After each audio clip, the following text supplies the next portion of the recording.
Vendredi 22 novembre, aujourd'hui, nous clôturons cette bougie weekly qui a pris le plus bas de la semaine dernière, le plus bas mensuel. Nous n'avons pas réussi à passer au-dessus du gap d'ouverture de début de semaine. On verra ça tout à l'heure. Aujourd'hui, 15h45, pardon. Attention, le PMI manufacturier, une des plus grosses annonces du mois qui peut nous engendrer une volatilité extrême. Je suis Christine, bienvenue sur ma chaîne. On va voir comment les concepts se sont appliqués hier et on va faire évidemment notre plan du jour. Pourquoi ces niveaux sont sur la graphe? Parce que quand on passe en plus petite unité de temps, ils apparaissent quand même, sinon on ne sait pas sur quel niveau on est, on a tendance à se perdre et en petite unité de temps, si on n'a pas de repères. Donc, mais si ils sont notés sur les graphes évidemment par but pédagogique pour que vous compreniez. Personnellement, je les note sur un petit papier, c'est pareil. C'est chacun doit écrire de la manière dont il perçoit ces niveaux comme des niveaux importants et des niveaux d'intervention. Si on n'est pas là-dessus, on fait attention sur nos entrées. Par exemple, ici, on avait entre l'Asian et Londres la préparation du prix de la matinée. Donc à ce moment-là, on avait l'open de minuit, on a eu ce setup-là que je vais analyser et l'ouverture de 8h30. Donc avant, quand on était ici, à ce niveau-là, il n'y avait pas toutes ces bougies derrière. On avait ces niveaux au-dessus et ces niveaux en dessous, avec évidemment les hauts et bas de session qui sont aussi de la liquidité temporelle. Qu'est-ce qui s'est passé pendant la préparation du setup de la matinée? On a été pris évidemment l'Asian High et regardez, on n'a pas réussi à prendre la New York High de la veille. Ce qui veut dire que je n'avais pas vraiment de raison ici de rentrer sur du long terme. Bien sûr qu'on a pris ce plus haut ici, mais on peut voir que ce n'est pas une liquidité temporelle. Moi, quand c'est comme ça, j'attends des confirmations. Et c'est ce qu'on a eu. On a pris la liquidité immédiate ici, impulsion baissière qui nous laisse une imbalance. Tout ça s'est passé avec la prise de l'Asian High et ce haut ici. Donc on avait ce schéma baissier, un choc baissier, nous sommes repassés en premium, mais sur quel niveau? C'est là que beaucoup doutent. C'est pour ça qu'il faut attendre des confirmations. On dit voilà, ce niveau ça suffit pas, moi je veux attendre de prendre la New York High, comme moi par exemple, et je n'ai pas eu ce setup, mais j'en ai eu un autre. Une fois qu'on a ce setup-là, impulsion baissière qui nous laisse une imbalance, on va prendre comme ça l'Asian Low et vous voyez qu'en M15, on est remonté chercher un setup dans notre imbalance.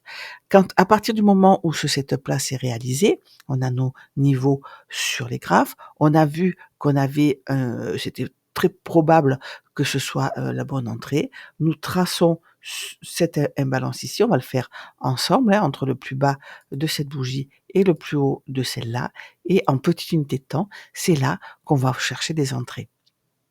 Regardez, on a eu ça, on a eu une belle confirmation ici. Et une fois qu'on a le sens de la marche et qu'on rentre en petite unité de temps, on peut avoir des targets ou des partiels sur les niveaux identifiés. Donc ici, on avait déjà pris l'Asian Low, on avait New York Low qui en même temps était le plus bas de la veille, donc c'était ma vision principale. Et si on garde un pourcentage, on peut même aller chercher ce niveau qui avait déjà été pris, hein, mais que vous voyez, on est retourné chercher. Donc les niveaux HTF servent à intervenir en LTF et si on n'est pas dessus, comme ici, j'avais rien sur mon graphe, j'aurais pu marquer ça, mais je n'avais rien sur mon graphe parce que j'attendais vraiment de prendre cette New York High ici. J'ai quand même ce setup qui se crée au fur et à mesure et comme il s'est créé entre la fin de l'Asian et le début de Londres, pour moi, il est valable pour le setup de la matinée de London, ici en bleu. Donc cette même imbalance, on ne revient pas sur l'analyse précédente, on l'a fait, on a confiance, on sait qu'on attend le prix ici. Une fois qu'on y arrive, on se pose pas de questions. Ce qu'on veut juste nous, c'est le même setup qu'on a eu, mais en 1 minute. Donc on a pris ce haut ici, on est dans notre imbalance, on est venu chercher ce volume imbalance, parfait. Impulsion baissière qui nous laisse une imbalance. Donc à partir de là, on sait qu'on a une entrée. Ça peut être une entrée précoce, il n'est pas encore 9h, donc on la prend pas parce que c'est pas 9h, très bien. 9h, nous sommes ici, toutes les bougies à droite n'existent pas. Au-dessus de nous, nous avons cette liquidité et en dessous celle-là, et on sait qu'on cherche une entrée short pour aller chercher le plus bas de la veille. Et que fait le prix au moment de l'open ici? Vous voyez, on va chercher une petite fausse course vers le bas, on va chercher notre imbalance ici. on prend ce petit haut, on réagit dans la petite imbalance M1, là, et là, on a notre setup avec impulsion baissière qui nous laisse une imbalance. On a venu sweep encore une fois, quoi? Le New York Open. Et regardez le 8h30, qu'est-ce qu'il fait après? Quand on a sur notre impulsion baissière, donc ici on peut rentrer short, évidemment, hein, on a ce setup M15 et une confirmation M1 et nous sommes dans la kill zone et nous sommes dans notre unité d'entrée. Donc là, si on rentre pas, on rentre plus. Donc une fois qu'on est rentré ici, le prix part à la baisse, on met notre stop sur notre haut qu'on vient de créer là et on attend tout simplement de targeter notre niveau en dessous. On peut prendre des partiels ici si on veut, hein, mais c'est ce niveau-là qui nous intéresse. Que fait le prix pendant sa chute? Puisqu'on est baissier, on veut dans notre unité de temps du M1 faire des bas, de plus en plus bas. Le cours remonte chercher, regardez le 8h30 comme c'est beau, on a une turtle swap ici, on vient prendre cette liquidité, on a une petite imbalance, on vient la chercher, turtle swap et impulsion baissière, on continue gentiment la chute jusqu'à notre niveau. À partir de là, le trade doit être sécurisé, c'est-à-dire soit TP, soit partiel avec un BE. Parce que si on repasse en dessus, il y a de grandes chances que on ait eu un reversal qui peut nous amener beaucoup plus haut. Regardez, on a ici encore, on vient chercher quoi? Cette petite imbalance ici extrême. Voilà, puisque quand on a cassé ce bas, on a créé ce haut, hein, le 8h30. Impulsion baissière qui nous laisse une imbalance. Donc quand on a cette là, on sait qu'on va chercher le bas qu'on vient de créer. Donc parfois, si on n'a pas, si on peut le reprendre, hein, très souvent moi je re-rentre, et le cours va chercher encore une fois quoi? La liquidité temporelle du mensuel. Quand on a ce setup reversal ici, attention, moi j'ai fini de shorter là. Pourquoi? Parce que c'est sur ce niveau-là que je l'attends depuis longtemps. Je sais que c'est un niveau possible de reversal tout le temps. Donc en très grande unité de temps, on l'a vu, il existe, mais notre 1 minute réagit aussi dessus. Entre 10h et 11h heure de Paris, ici le graphique est à l'heure de New York, donc on fait le change, on a souvent une imbalance. Et cette imbalance, la première après 10h heure de Paris, en général, on la laisse sur le graphe toute la journée. Elle se comporte si elle n'est pas respectée comme support et résistance.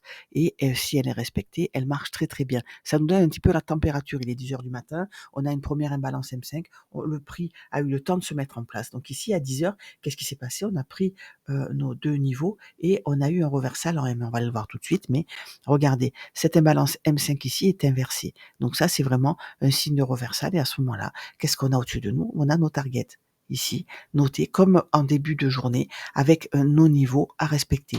Si je décide de rentrer là, je n'ai absolument aucune raison de sortir avant mes niveaux d'open au minimum. Donc nous revoilà en M1, mais vous savez, on ne peut pas trader en M1, c'est la mort assurée, on est obligé d'agir. Mais pourquoi je vous montre en M1? C'est parce qu'on me demande très souvent les setups d'entrée, comment on clique, quand est-ce qu'on clique, qu'est-ce qu'on attend. Donc c'est pour ça que je regarde du M1, mais ce qu'il faut repérer, c'est les niveaux notés qui sont du HTF. Parce que chaque fois que je marque quelque chose ici, évidemment, là, on voit que notre imbalance M5, regardez, c'est une imbalance aussi M1, mais c'est rarement le cas, hein. Donc là, en M1, on a quoi? On a nos setups qui nous disent qu'on est sur les niveaux. On a notre imbalance d'inversion ici. Ici, on a cette impulsion haussière, hein, qui nous laisse une imbalance. Et quand on vient la chercher, est-ce qu'on a déjà fermé la dernière imbalance extrême? On a clôturé au-dessus. Vous voyez, on a été chercher ce market shift. Donc, on va chercher cette imbalance et là, impulsion haussière. Donc, à ce moment-là, on est sûr qu'on est repassé du côté acheteur. Donc, on a quoi dans notre viseur? Évidemment, on a cette imbalance M5, pardon, et on a surtout nos niveaux M15. Donc, visuellement, vous me dites si vous rentrez là, je vous dis, visuellement, vous avez les yeux où? On a les yeux ici. Pourquoi? Parce que quand on a cassé ce bas, on a créé ce haut et c'est la première liquidité disponible dans notre unité de temps, notre unité d'entrée, hein. Donc, ça nous fait quand même pas mal de points. Ça nous fait 93 points CNTP 3 pour moi. D'accord? Néanmoins, on est sur un niveau mensuel. Donc on peut alourdir un petit peu les volumes et aller chercher le 15 minutes et pourquoi pas le H4. Et pourquoi c'est important d'avoir des niveaux notés quelque part, que ce soit comme ici sur le graphe ou sur une feuille de papier? C'est parce que quand on a ce genre de setup-là, on sait qu'on est en un breaker ici. On sait qu'on est sur un niveau probable de reversal. On sait que le matin, on a atteint le mensuel et qu'on a eu un reversal en 15 minutes. On sait que à cet moment-là, on a dû faire une imbalance en H4, par exemple. Donc à ce moment-là, on a notre plus bas, on prend le plus bas précédent, impulsion haussière, inversion d'imbalance, enfin, on a tout pour rentrer long pendant la session de l'après-midi, la session de New York. Voilà, donc à ce moment-là, on n'avait pas encore d'imbalance H4. Par contre, on avait ce beau setup en M15. On a cette impulsion qui laisse une imbalance qui se passe sur nos open ici, avec cette trend-là qui est bien retracée. On est en premium, mais regardez, on a cassé tous les breakers, hein. Donc à ce moment-là, on a réagi, on l'oublie pas, c'est le plus important, sur le weekly et le monthly. Et plus l'unité de temps est grande, plus le setup va être valable. Donc au-dessus de nous, on a fini par aller chercher quoi? C'est le gap d'ouverture, mais pas de cette semaine qui est ici, de il y a 3 semaines. Elle est en fin de vie. Lundi, ce gap d'ouverture ne sera plus sur mes graphes. Je les garde 3 semaines, pas plus. Donc vous voyez, il a encore attiré le prix une dernière fois. Évidemment, on avait le plus haut de la veille dedans. Donc ça aide aussi, hein. Voilà, c'est des confluences, c'est ce qu'on appelle des confluences.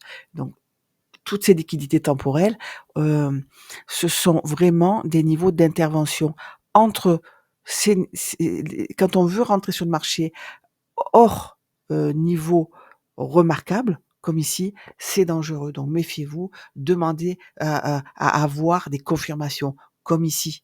Le setup ici était vraiment clair entre l'Asie et Londres. On sait qu'on a la préparation, de la kill zone de Londres, donc là, on a une confirmation parce qu'on n'a pas atteint cette liquidité ici. Même si on a pris l'Asian High, on n'a pas réussi à aller chercher New York. Mais là, on a une belle confirmation. Et sur ce niveau, on va être moins difficile parce que c'est un niveau mensuel. OK? Donc voilà, pour le plan du jour, nous sommes en H4. J'ai mis à jour l'open, le plus haut et le plus bas de la veille. On se rappelle qu'en weekly, tout ici est équilibré. Chaque fois qu'on a laissé des imbalances, on est remonté les chercher. En daily aussi. Donc nous sommes en H4 et on va voir si cette prise de liquidité-là peut nous emmener plus haut, plus près de nous, puisque on va trader la journée d'aujourd'hui. On n'oublie pas qu'on a une très grosse annonce après-midi qui peut nous mener franchement hors de la fourchette, hein. Donc attention, quelle fourchette? Mais déjà, nous sommes à ce niveau-là. Liquidité au-dessus de nous, c'est celle-ci. Liquidité en dessous de nous, c'est celle-là.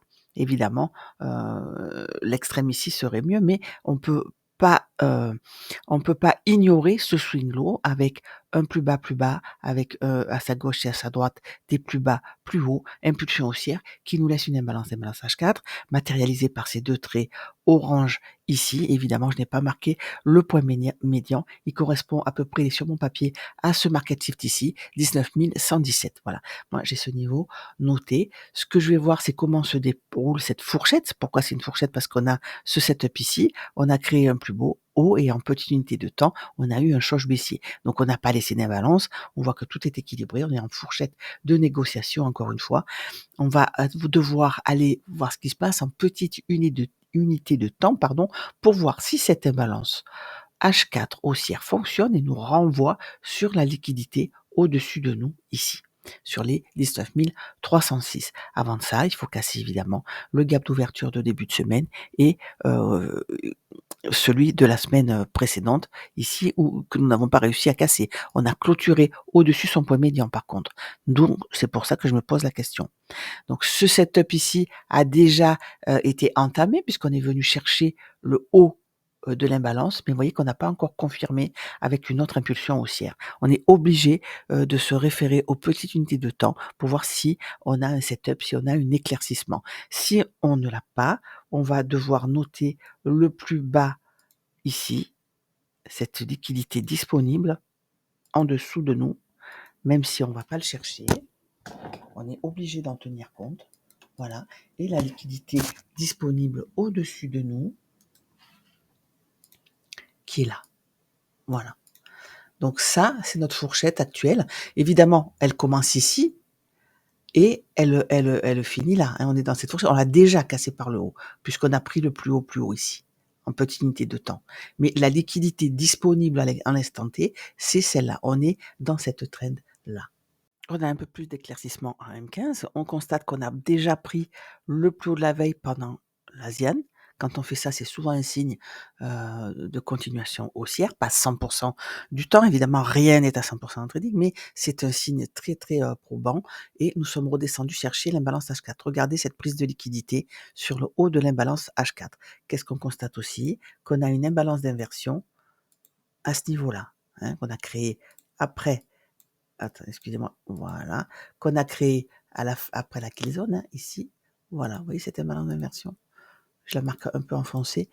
C'est-à-dire que cette imbalance n'a pas fonctionné. On a été chercher le haut de l'imbalance H4, impulsion haussière, on a clôturé au-dessus, on a inversé l'imbalance. Donc ça tombe bien, on vient de voir que on a pris le plus haut très tôt, hein, de la veille, et qu'on a ici un haut d'imbalance H4 qui est très puissant. Si on avait un setup acheteur, on pourrait l'acheter vers évidemment ce niveau que nous avons repéré depuis le début de semaine, et surtout, regardez, on voit pas les bougies, mais c'est pas grave, vous vous rappelez ce niveau que je vise depuis le plan du jour de lundi et que je n'ai pas réussi à avoir. Malgré tout, on avait de très très beaux achats et de très belles ventes à faire pour faire une semaine rentable. Ce qu'il nous faut, c'est des niveaux HTF et n'intervenir que là-dessus. Ça filtre énormément de stop loss, tous les petits stops qui ruinent la rentabilité. Encore une fois, ça peut paraître complexe, mais j'essaye de bien expliquer. On a beaucoup de nouveaux arrivants sur le Discord, sur le groupe, donc